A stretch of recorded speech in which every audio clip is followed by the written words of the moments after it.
Assalamualaikum warahmatullahi wabarakatuh. Perkenalkan, nama saya Dimas Tiono dari S1 Farmasi 6A. Di sini saya akan buat video tentang dasar-dasar toksikologi. Yang pertama ada pengertian dari toksikologi. Nah, toksikologi berasal dari bahasa Yunani dengan dua kata. Yang pertama ada toksikum atau toksikos yang berarti racun, dan logia atau logos yang berarti ilmu. Jadi toksikologi adalah cabang ilmu biologi, kimia, dan farmakologi yang mempelajari efek merugikan dari bahan kimia atau mempelajari keracunan oleh bahan kimia pada makhluk hidup. Selanjutnya kita masuk pada jalur pemaparannya. Di sini ada 4. Yang pertama ada melalui saluran pencernaan. Nah, ini bisa melalui makanan atau minuman yang kita konsumsi. Selanjutnya saluran pernapasan, ini bisa melalui udara yang kita hirup. Dan yang ketiga ada melalui kulit, dan yang keempat ada injeksi. Nah, selanjutnya kita masuk ke sejarah, ke sejarah dulu seharusnya. Jadi di sini toksikan atau toksikologi itu sudah ada sejak zaman dulu, itu dikenal racun hewan. Nah, yang selanjutnya ini ada Eber Papyrus pada 1500 tahun sebelum Masehi. Nah, beliau menulis atau menemukan racun logam, racun opium, racun tembaga, dan antimoni. Selanjutnya ada Hippocrates pada 400 tahun sebelum Masehi. Nah, dia menulis racun ular. Selanjutnya ada Theophrastus pada 370 sampai 286 tahun sebelum Masehi. Dia menulis atau menemukan tumbuhan yang beracun. Selanjutnya ini yang terakhir ada Dioscorides atau ahli beliau ahli fisika Grek yang membagi racun tumbuhan, racun binatang, dan mineral. Kita masuk ke klasifikasi bahan toksik. Yang pertama ada logam berat, ada solvent atau vapor, ada radiasi dan radioaktif material, ada dioksin dan furans, ada pesticides, dan yang terakhir ada tanaman yang beracun. Kita langsung masuk ke efek toksisitas pada tubuh. Nah, jadi ketika toksikan masuk ini ada beberapa efek, ada 4 efek. Yang pertama lokal dan sistemik, di mana efek lokal ini hanya terjadi pada bagian organ tertentu, satu organ tertentu. Kalau yang sistemik itu bisa ke seluruh tubuh. Jadi lebih dari satu organ yang terkena toksik. Selanjutnya ada reversible dan irreversible.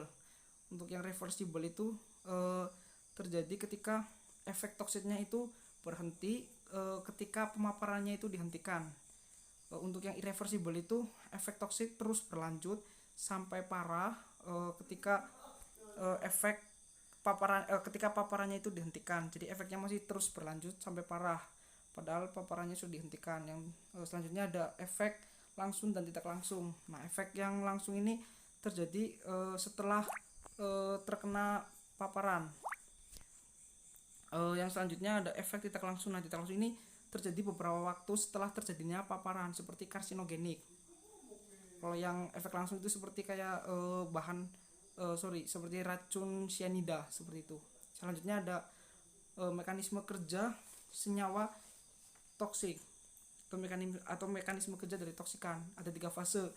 Yang pertama itu fase paparan. Jadi fase paparan itu ketika masuknya toksikan atau bahan yang toksik itu masuk ke tubuh kita. Nah, selanjutnya ada fase toksikokinetik. Nah, fase toksikokinetik ini ketika toksikan diserap oleh tubuh kita, terus didistribusikan di biotransformasi yang selanjutnya diekskresi. Nah, ini namanya fase toksikokinetik. Nah, fase yang toksikodinamik itu ketika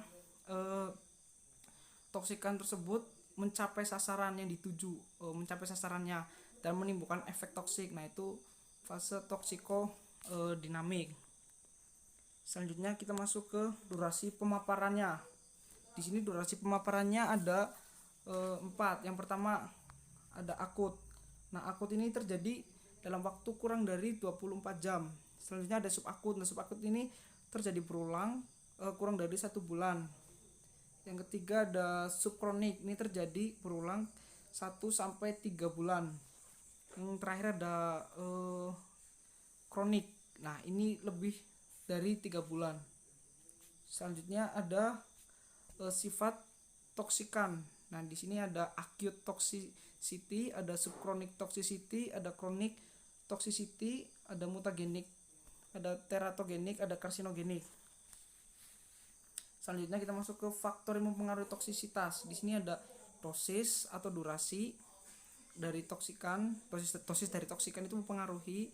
Terus ada rute dari pemaparan, tadi ada 4 rute. Terus bisa juga jenis kelamin, umur, gizi, suhu, kondisi kesehatan, dan genetik. Nah, yang selanjutnya yang terakhir kita masuk ke eliminasi toksikan. Di sini ada 3, bisa ada ginjal. Nah, jadi di ginjal ini toksikan itu diserap dari darah, yang selanjutnya dieskresi melalui urin. Nah, yang kedua ini ada hati, ini bisa diekskresikan melalui usus halus ke usus besar, selanjutnya dikeluarkan dalam bentuk feses. Seperti itu. Yang selanjutnya ada respirasi. Nah, respirasi ini bisa untuk bisa untuk toksikan yang mudah menguap, seperti itu. Jadi di ekshalasi atau dieskresikan melalui pernapasan, seperti itu. Sekian video ini saya buat.